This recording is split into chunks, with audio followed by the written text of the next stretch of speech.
গোপালধারা টি গার্ডেনে এসে আমার হাত থেকে ফোনটি পড়ে গেছিলো, কিন্তু ঠাকুরের কৃপায় ফোনটির কিচ্ছু হয়নি। অক্ষত অবস্থায় আমি আবার ফোনটিকে পেয়েছিলাম।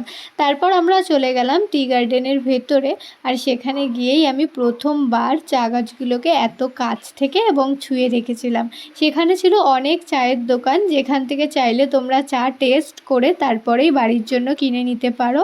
আর এরপর আমাদের আরও অনেক ভিউ পয়েন্ট পড়েছিল, যেমন নেপাল বর্ডার। এই সময় নেপালে ইলেকশন চলার জন্য বর্ডারে কোনো ট্যুরিস্ট অ্যালাউ ছিল না। এছাড়া বর্ডারে ছিল হাই সিকিউরিটি, যেই কারণে আমরা নেপাল বর্ডার দেখতে পারিনি। এছাড়াও Lepcha Jagat, rock garden, Ahaldhara view point, Mahakal মন্দির, আরও অনেক জায়গা যেগুলো আমরা দেখতে পাইনি।